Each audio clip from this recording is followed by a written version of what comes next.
أجمعين أما بعد السلام عليكم ورحمة الله تعالى وبركاته.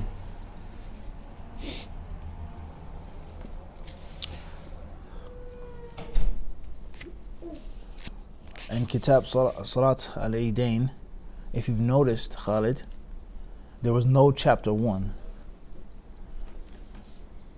Interesting, right? It's no chapter 1. All right? Several hadiths later, it says chapter 1. Say it? Is that a typo? No, it's not a typo, not at all. طيب. Chapter 1 says باب ذكر إباحة خروج النساء في العيدين إلى المصلى وشهود الخطبة مفارقات للرجال. It says it is allowed for the women to go out to the musalla and to witness the khutbah, but to sit separate at a distance from men. But to sit separate at a distance from men. The chapter heading is something that we studied in the previous ahadith. When the Messenger of Allah ﷺ and Bilal walked to the women and addressed them exclusively, commanded them with what he commanded them, told them to give sadaqah, etc. Now, we mentioned the kalam of Nawawi rahimahullah commenting on women and men mixing and being with each other, looking at each other, etc. Now, we mentioned that, so we're not going to explain that again here in this chapter. What is the glitch, or why is the glitch behind the chapters? We've explained that before. Hadith number 511. It says, Hadith Atiyah radiyallahu anha قالت أمرنا أن نخرج الحيض يوم العيدين وذوات الخدور فيشهدن جماعة المسلمين ودعوتهم ويعتزل الحيض عن مصلاهن. قالت امرأة يا رسول الله إحدانا ليس لها جلباب قال لتلبسها صاحبتها من جلبابها. Hadith 511 is narrated by Atiyah radiyallahu anha. We were ordered to bring out our menstruating women and veiled women in the religious gatherings and invocation of Muslims on the 2 Eid festivals. These menstruating women were to keep far away from their musalla. A woman asked, O Allah's Messenger, what about ones who do not have a veil? He said, let her share the veil of her companion. So this hadith, the famous narration of Atiyah, shows us everyone should go to the Eid. Everyone should go to the Eid and no one should remain from going to the Eid. And this hadith was used by some of the scholars of Islam to show that Eid is fard. It's mandatory. Whether you say fard kifaya or whether you say fard ayn. We explained what most of the ulama say, or many of them say, with regards to it being recommended or it being fard kifaya. And this here is a dalil for those scholars who say that the Eid has to be attended. And that is taken from the point in which this narration doesn't leave out or doesn't make someone exempt who would normally have an excuse, such as a menstruating woman, or such as dhawat al-khudur, a woman who's extremely shy and bashful, a young girl, whatever the case may be. She's in her home. The father, the mother, they're very jealous for their young girl from going outside, and they keep her in closed doors, tucked away. She doesn't get much sunlight, right? And to the extreme of a woman who doesn't have clothes to wear. Oh, wow, 2 extremes. A woman who has what? No clothes to wear. The hadith says, لِتُلْبِسْهَا صَاحِبَتُهَا. Let her friend, let her companion what? Lend her a veil. So this hadith is used, as we've said, by some of the ulama who say that the Eid is what? Mandatory. You have to go. And if it was only recommended, the Messenger of Allah ﷺ wouldn't have commanded this woman, that woman, or those who don't have the proper attire to what? To go. Everyone clear on this or not? Everyone understand this? So this is from the fawaid from this hadith, and it's the wajh dilala of this hadith. This hadith proves that hudur al-Eid is mandatory. It's mandatory. طيب. Everyone clear on this? We have many fawaid from this hadith. Or before we go into the fawaid of the hadith, this hadith also shows us And it's also a proof for those scholars who say that menstruating women are not allowed to enter the masjid. Women who are menstruating are not allowed to enter the house of Allah.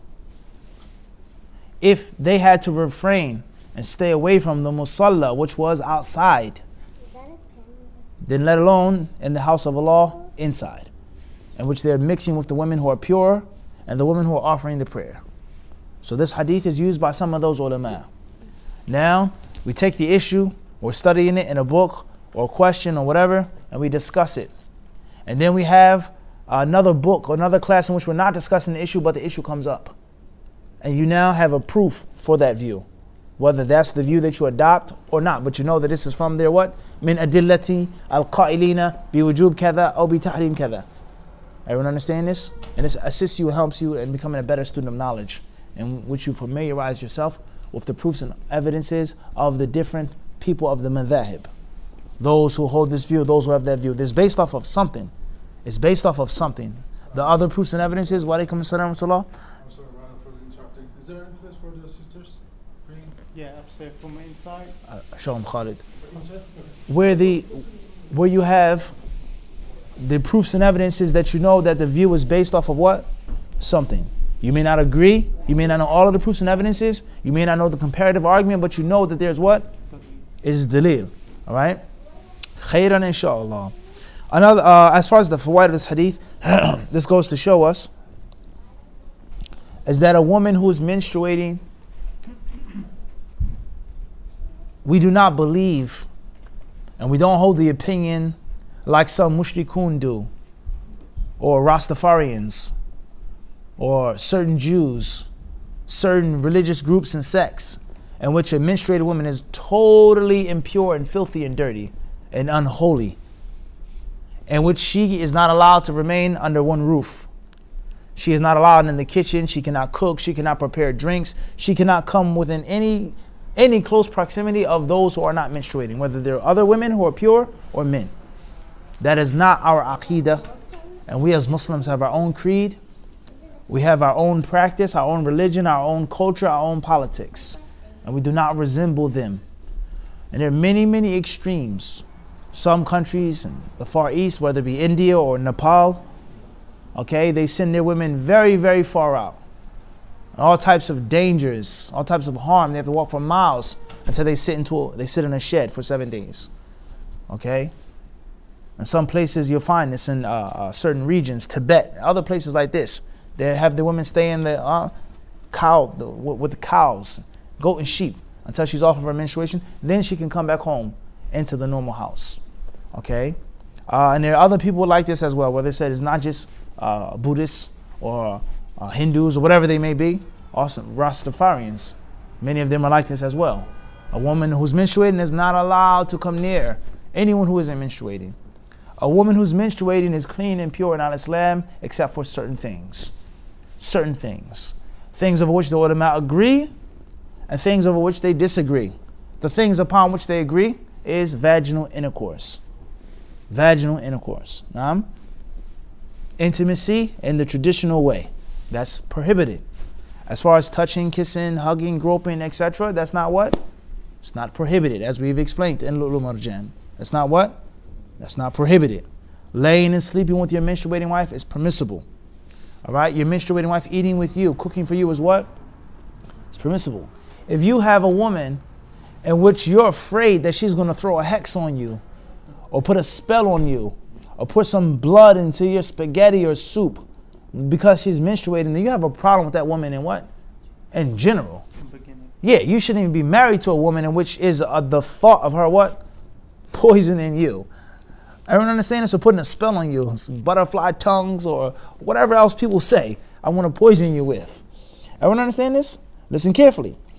If you're afraid that at least once a month, my wife can poison me and put a spell on me because she's menstruating, then you shouldn't be what?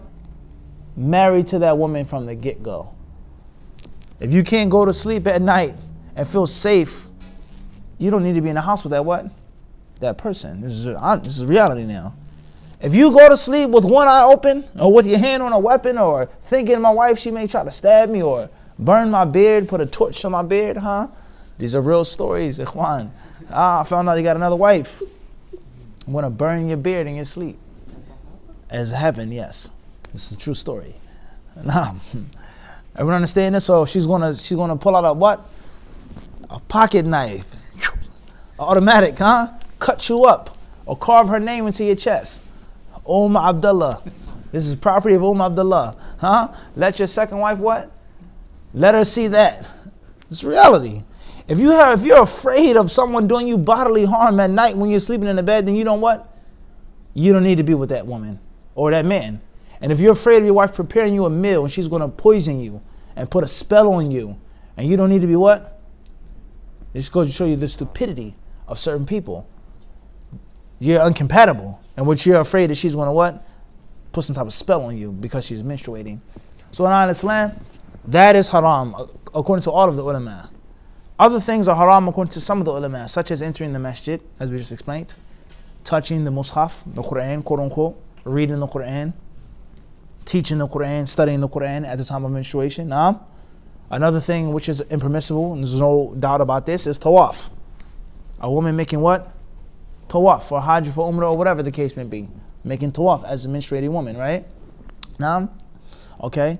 And there are other issues. As far as a woman sitting in the house, making food, sitting, talking with her children, her family, then that's not what? That is not prohibited.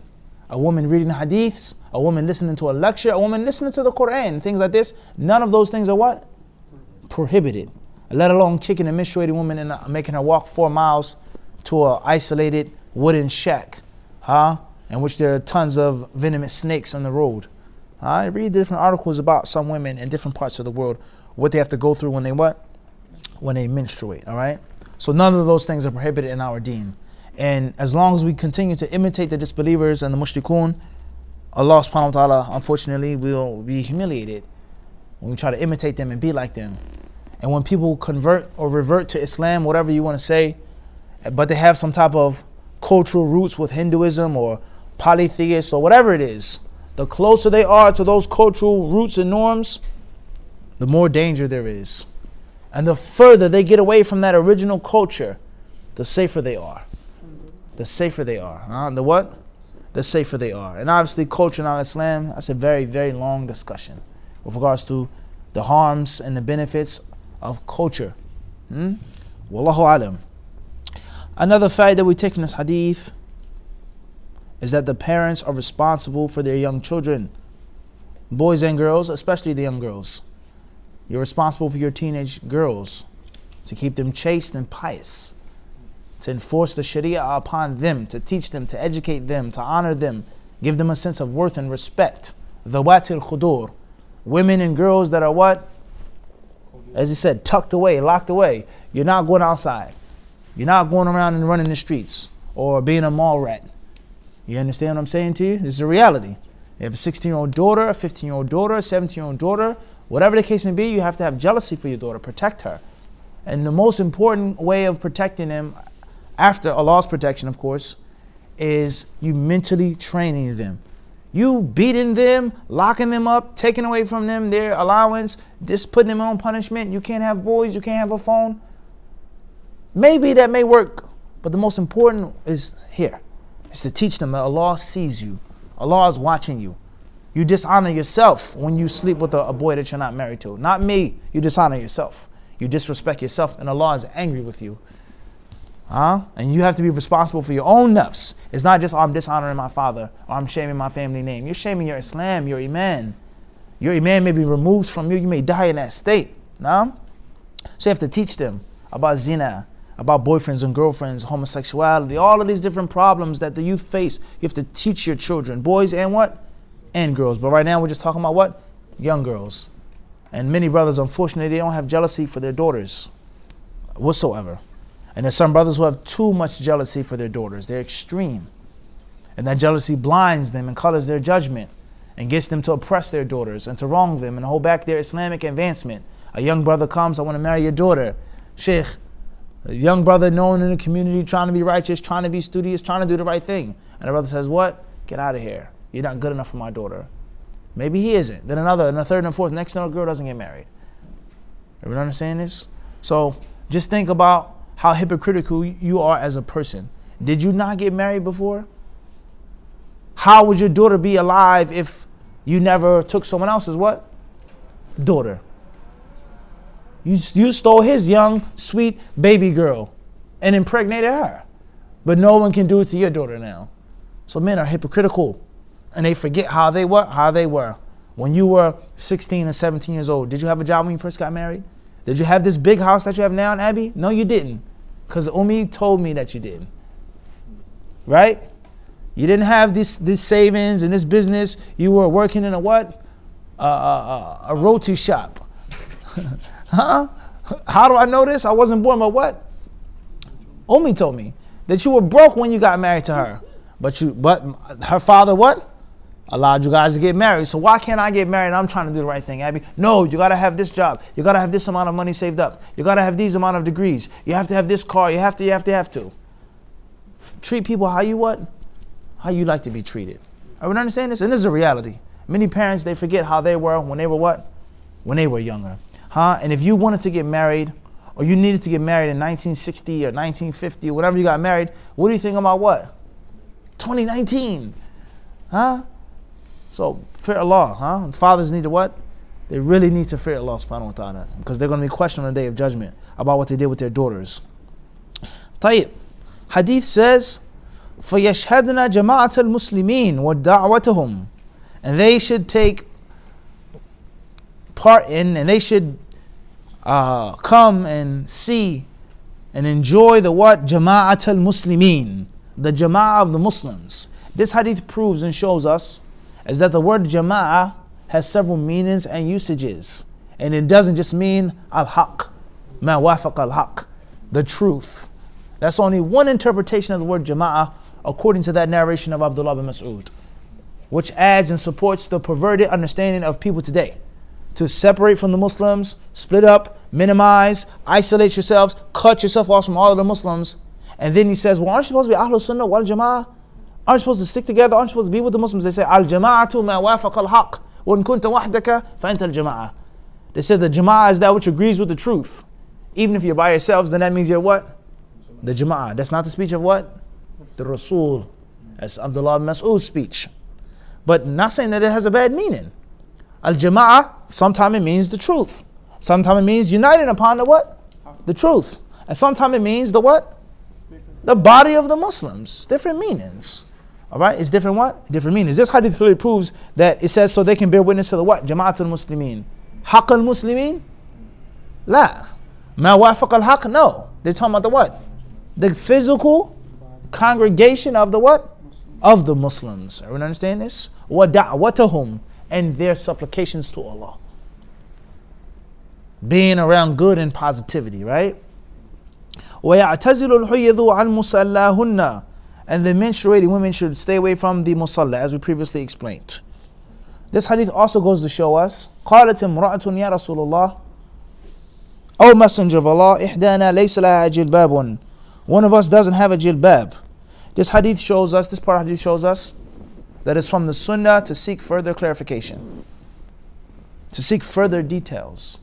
The Messenger of Allah gave them instruction, they had orders, and then she did what? She asked what? Oh Messenger of Allah, what about such and such and such and such?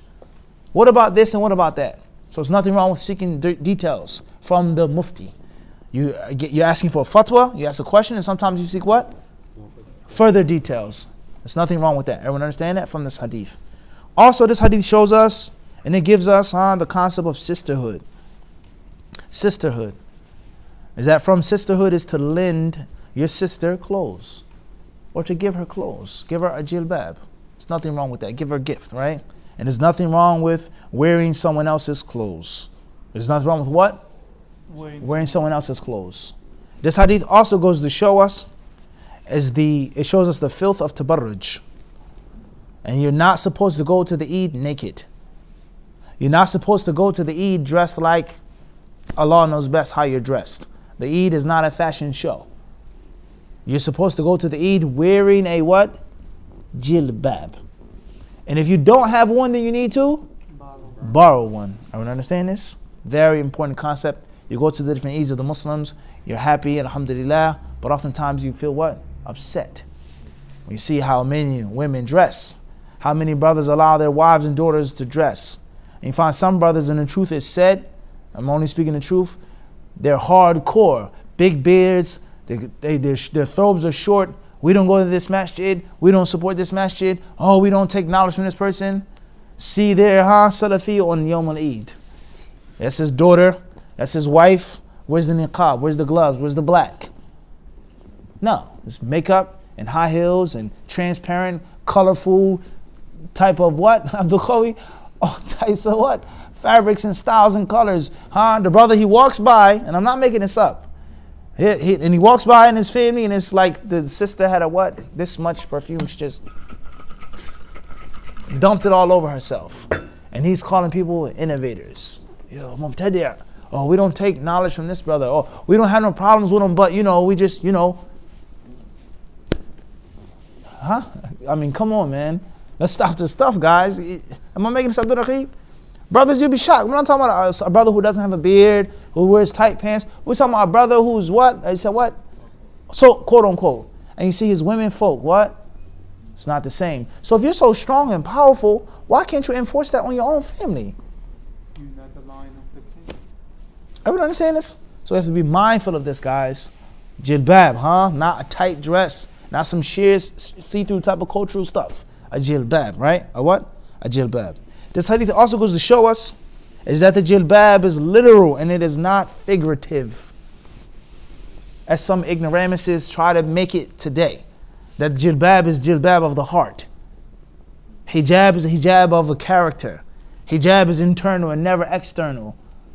Ignoramuses who get on TV and the media. The wives of the Prophet, they were commanded to wear hijab because there were men who were looking at them, based off of the narration of Umar. When he saw, so it doesn't mean that you have to wear jilbab in 2019. Litulbisha. It's literal and it's not what? Figurative. Jilbab is actual what? Fabric. And it is not something internal, as the ignorant people try to slice down and shave down Allah's deen and put out the light of Allah subhanahu wa ta'ala. And we know why they do this, because they want to be accepted to the non-Muslims. They want to fit in with the non-Muslims. They want gain with the non-Muslims, whether it's money or politics or whatever it is. May Allah help us all. And there are many other fawaid with regards to that hadith. Tayyib. Inshallah ta'ala. Before we move on to the next hadith, give me 1 second, Sheikh. I want to make sure it's nothing that I don't want to what. It says here,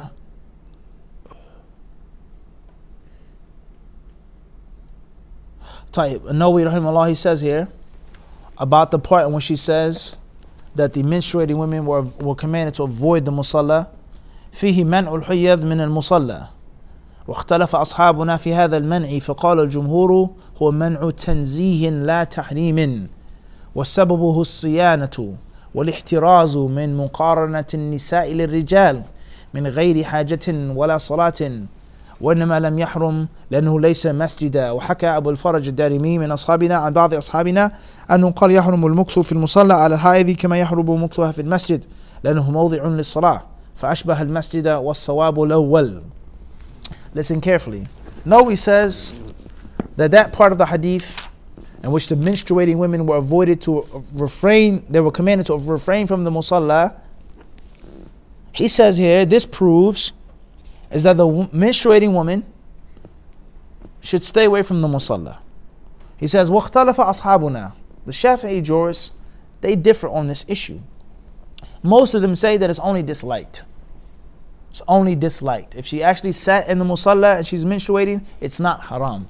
And it's only disliked. And they say because it isn't a masjid, but it's only a musalla. Obviously, this is based off of their view that a menstruating woman cannot sit in the masjid. Her passing through, her coming in, her putting in an arm, a window, but sitting in the masjid. Moving forward, he says, rahimahullah ta'ala, and others, they say rather it is impermissible because the musalla takes the ruling of the masjid. Khairan inshallah. And this goes to show you here that those who take the view that this hadith is used as a proof that menstruated women cannot come into the masjid is not that clear. It's not that strong. And those who hold that view themselves say what? That it's not what? Necessarily haram. We understand this as a counter. Khairan, inshallah ta'ala. Moving forward. An-Nawawi rahimahullah ta'ala, he speaks on the concept of the takbir, which we're not going to get into right now, because that's only mentioned in the version of Sahih Muslim. It says, وَيَشْهَدْنَا الْخَيْرَ وَدَعْوَةُ الْمُسْلِمِينَ في استحباب حضور مجامع الخير ودعاء المسلمين وحلق الذكر والعلم ونحو ذلك.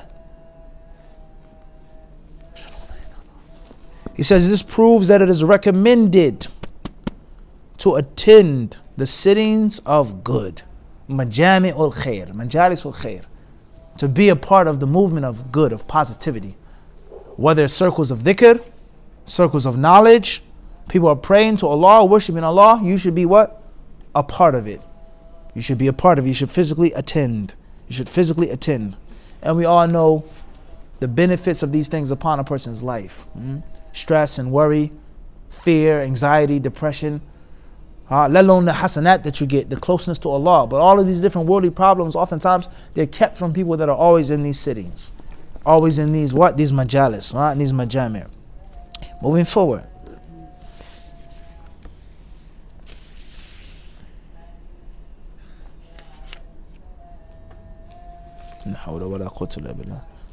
We'll stop here tonight. Leave a bit of time for the questions, and Allah subhanahu wa ta'ala surely knows best. Fadal.